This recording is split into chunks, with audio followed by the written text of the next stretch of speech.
पूज्य गुरु 108 समता सागर जी महाराज की, मुनि संघ की। साधर्मी जनों, आज तक आपने बाहर के कलाकारों का अभिनय देखा है। आज हाउसिंग बोर्ड कॉलोनी की पार्श्वनाथ युवा परिषद और समाज के सभी बच्चों से लेकर बुजुर्गों तक ने कड़ा परिश्रम करके मेघा जी के निर्देशन में विद्याधर जी के अवतरण के विषय पर ये नाटिका तैयार की है। इसका मंचन करने जा रहे हैं। आप सब प्रोत्साहवर्धन करें। बोलिए मुनि संघ की। मेघा जी शुरू करवाएं।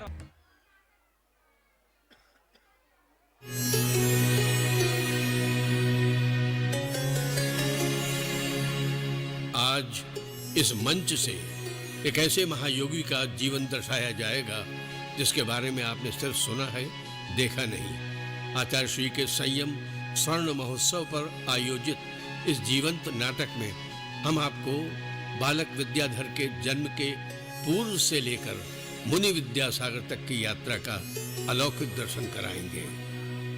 क्या आप जानते हैं विद्याधर का जन्म कहाँ हुआ था? सदलगा। मुझे मालूम था आपका यही उत्तर होगा, क्योंकि ऐसे महापुरुष के जन्म स्थान को कौन नहीं जानता। परंतु इस महान व्यक्तित्व का जन्म वहीं पर क्यों हुआ, ये मुख्य विशेषता हम यहाँ प्रस्तुत कर रहे हैं। कर्नाटक राज्य के बेलगांव जिले में चिक्कौड़ी तहसील है, उसी के अंतर्गत सदलगा एक छोटा सा गांव है। ये गांव भले ही छोटा हो, परंतु इस छोटे से गांव ने वर्तमान के सबसे बड़े साधक को जन्म दिया है। इनका शरीर धवल एवं स्वच्छ दुग्ध के समान सुंदर है, और होवे भी क्यों नहीं, क्योंकि इस व्यक्तित्व के ग्राम के मध्य से दूध गंगा नदी बहती है। सदलगा ग्राम उस स्थान पर है जहां अनेक तीर्थ विराजमान हैं, जिसकी एक दिशा में कुलभूषण देशभूषण महाराज की निर्वाण स्थली एवं आचार्य शांति सागर जी की समाधि स्थली कुंथल देश स्थित है। वहीं दूसरी दिशा में कुंभोज बाहुबली है, जहां तीसरी दिशा में शांति सागर महाराज की जन्म स्थली भोज ग्राम है। वहीं चौथी दिशा में कोथली ग्राम भी है, जो आचार्य देशभूषण जी का जन्म स्थान है। तो अब तो आप समझ गए होंगे कि जिस ग्राम के चारों तरफ तीर्थ बने हुए हैं, तो मध्य का स्थान बिना तीर्थ बने कैसे रह सकता था। अथा कर्म प्रकृति ने भी सदलगा में ऐसी महान आत्मा को मनुष्य पर्याय प्राप्त कराई, जिसकी बदौलत वो ग्राम भी तीर्थ बन गया। इस ग्राम में 3 जैन मंदिर हैं, जो बालक विद्याधर के लिए 3 रत्न का निमित्त बनते हैं, और वही बालक रत्न त्रय अर्थात सम्यक दर्शन, सम्यक ज्ञान और सम्यक चारित्र का धनी बन जाता है। हमारी कथा के नायक श्री विद्याधर ने इसी ग्राम को अपने जन्म से धन्य बनाया। आइए देखते हैं संत शिरोमणि आचार्य गुरुदेव विद्यासागर जी महाराज की जीवन यात्रा, अंतरयात्री महापुरुष।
अरे भाग्यवान, सुनती हो? जी, अभी आई। जी कहिए। देखो, मैं तत्वार्थ सूत्र जी पढ़ रहा हूं। 9वें अध्याय में यह कितना अच्छा सूत्र है। सगुप्ती समिति धर्मानुप्रेक्षा परिशहजय चारित्र ही। अर्थात गुप्ती, समिति, धर्म, अनुप्रेक्षा, परिशहों को जीतना तथा चारित्र को धारण करने से कर्मों का संवर होता है। हाँ जी, बिल्कुल सही है। वास्तव में यही मार्ग तो आत्मा को परमात्मा बनाता है। हमें भी एक दिन इसी मार्ग पर आगे बढ़ना है। ये सब बातें काशीबाई के गर्भ में स्थित मलप्पा जी, जो कि बालक विद्याधर के पिता हैं, बड़े ध्यान से सुन रहे हैं। उन्हीं संस्कारों से पला बड़ा वो जीव 12 जून 1916 को इस धरती पर जन्म लेता है। अपने माता पिता के लाडले मलप्पा जी घर पर धार्मिक अध्ययन करते हुए धीरे धीरे बड़े हुए और एक दिन वो क्षण भी आ पहुंचा जब उनके विवाह की बात घर में होने लगी।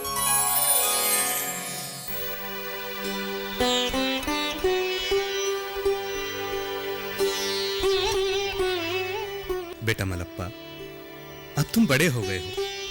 विवाह का यही उचित समय है। विवाह करके मुझे और अपनी मां को निश्चिंत करो पुत्र। लेकिन मैं तो सांसारिक व्यामों में उलझना ही नहीं चाहता। अब क्या बोलूं पिताजी को।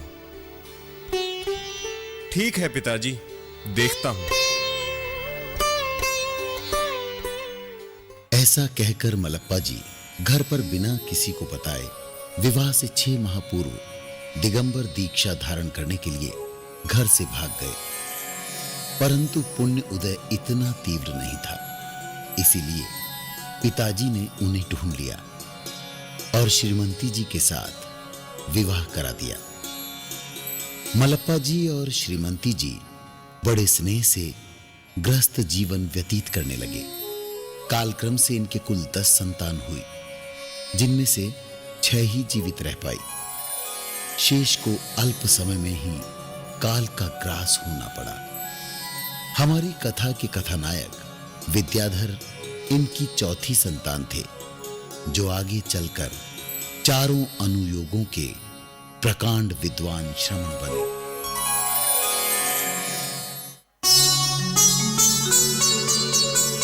अरे श्रीमंती, जरा भूख लगी है, कुछ खाने के लिए तो ला दो।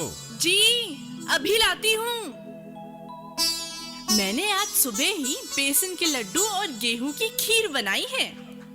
बेसन के लड्डू तो बहुत स्वादिष्ट हैं। तुमने खुद बनाए हैं या बाजार से लेकर आई हो? आप भी ना, कैसी बातें करते हो। मेरे रहते हुए आप भला बाजार का क्यों खाएंगे? कुएं के शुद्ध पानी से और घर के आटे से बड़े प्रेम से मैंने खुद बनाए हैं ये लड्डू, खास आपके लिए। मुझे आपसे एक बात कहनी है। हाँ कहो, क्या बात है?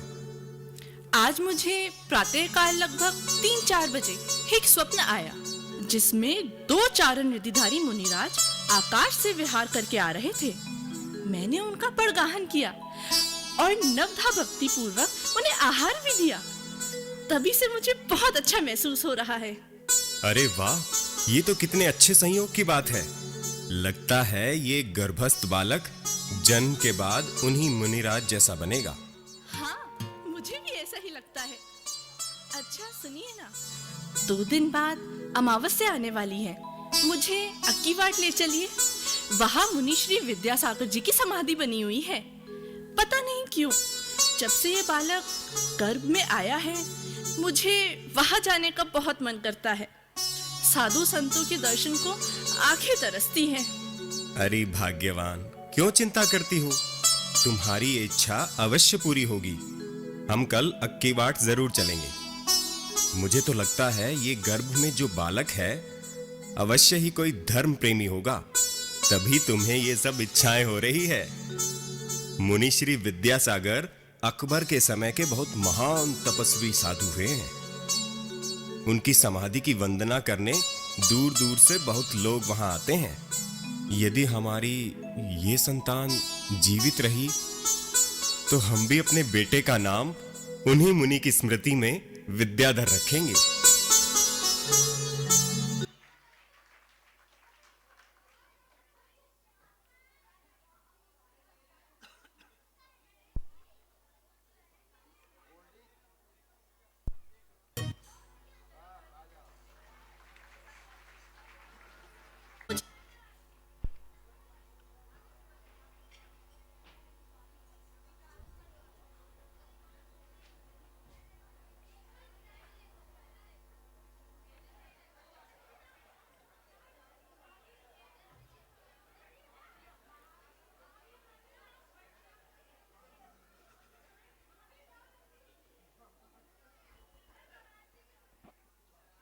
मुझे बहुत दर्द हो रहा है।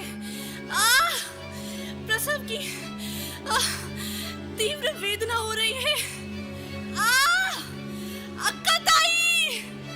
आह! अक्का ताई! जल्दी आओ! आह! आह! आह! अरे श्रीमंती, श्रीमंती, क्या हुआ? क्या हुआ तुमको श्रीमंती? तुम कुछ बोल क्यों नहीं रही? श्रीमंती, अरे मल्लप्पा जी, महावीर, जल्दी आओ। देखो श्रीमंती को क्या हो गया है। श्रीमंती, श्रीमंती कुछ बोलो। अरे क्या हो गया? क्या हो गया? क्या हो गया श्रीमंती को? अरे महावीर, चिकोड़ी समाचार भेजो, वहाँ अस्पताल में ले चलते हैं तुम्हारी माँ को। जी जी पिताजी।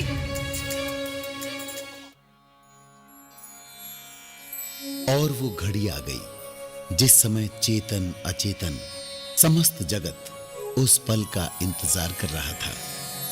9 माह गर्भ के पूरे हुए और रात्रि के तीसरे प्रहर अर्थात सुबह ब्रह्म मुहूर्त में शुभ दिन, शुभ घड़ी, शरद पूर्णिमा के दिन बालक विद्याधर का जन्म हुआ।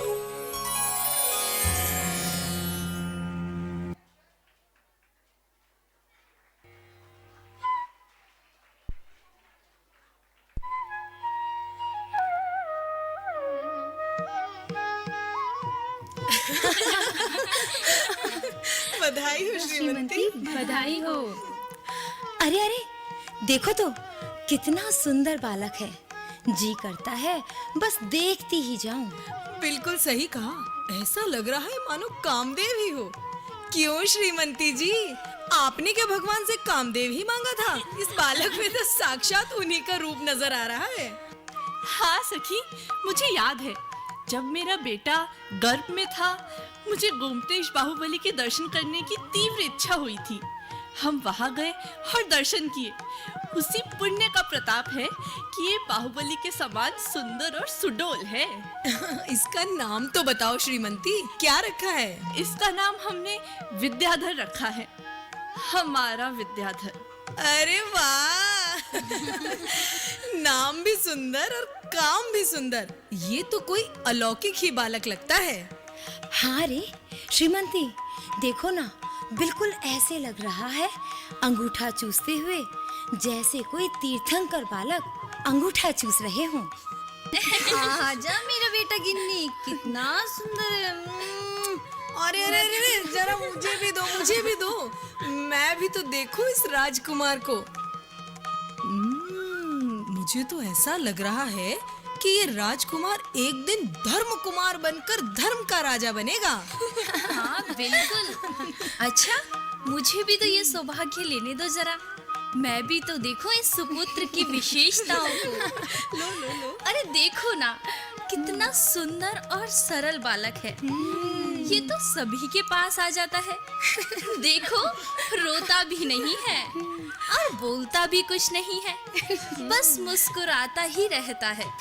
मुझे तो लगता है किसी अलौकिक दिव्य शक्ति ने जन्म लिया है हमारे यहाँ पर।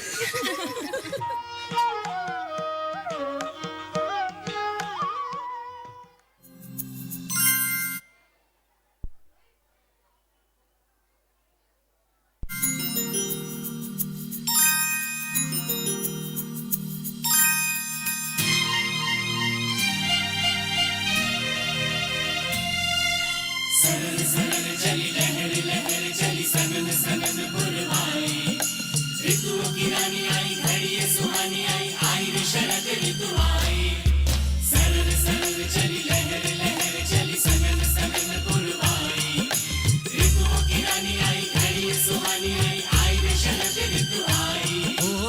धरती अम्बर दोनों दमके, धरती अम्बर दोनों दमके, चम चम चमके चंद्र। पलना में ललना झूल रहो रे, मल्लप्पा तेरो लाडलो। पलना में ललना झूल रहो रे, मल्लप्पा तेरो लाडलो। मल्लप्पा तेरो लाडलो, श्रीमंती तेरो लाडलो। पलना में ललना झूल रहो रे, मल्लप्पा तेरो लाडलो। पलना में ललना झूल रहो रे, मल्लप्पा तेरो लाडलो।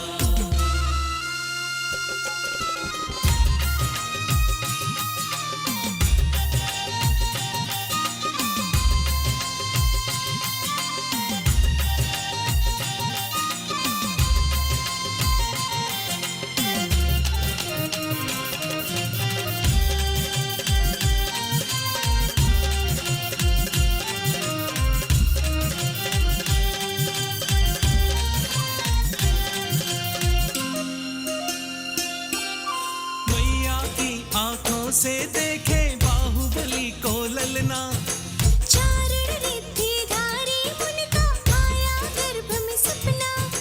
है द्वितीय पर अद्वितीय बालक की ना कोई तुलना। श्रीमंती के जाने दे जब को चल देखने चलना। पलना में ललना, पलना में ललना झूल रहो रे, मल्लप्पा तेरो लाडलो। पलना में ललना झूल रहो रे, मल्लप्पा तेरो लाडलो।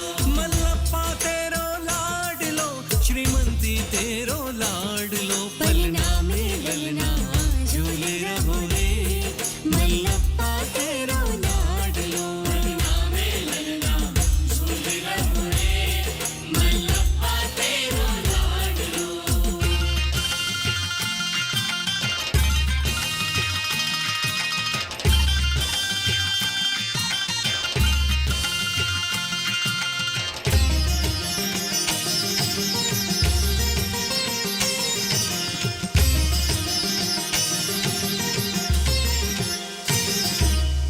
भक्ति बाट के मुनि विद्या।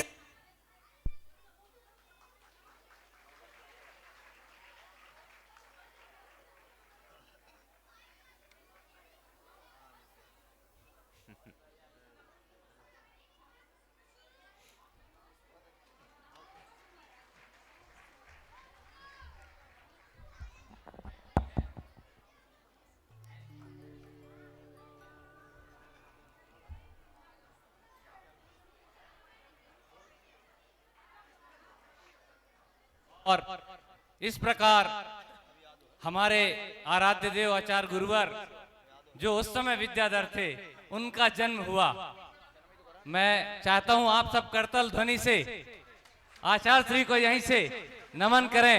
हमारे सारे कलाकार जिन्होंने मेघा और गोल्डी के निर्देशन में टूटा फूटा अभिनय किया, उनका प्रोत्साहन करते हुए परम पूज्य गुरुदेव मुनि संघ के चरणों में नमन करते हैं और यहीं से वहां पर विराजमान आचार्य गुरुदेव के चरणों में नमन करते हैं। हमारे श्री मलप्पा जी के पिताजी बने थे नितिन जी और रेशु जी। नितिन जी और रेशु जी खड़े होकर महाराज जी को नमस्तु करें। मलप्पा जी के रोल में और श्रीमंती जी के रोल में श्री साकेत जी, सवाई सिंह साकेत जी और स्वाति जी। विद्याधर जी के रोल में हमारे समीर भाई पारसनाथ ग्राफिक्स के बेटे देवांशु। हमारे हनी भाई और बाकी सब साथियों के रोल में हमारे सार्थक जी, आदेश नगर निगम आदेश भैया,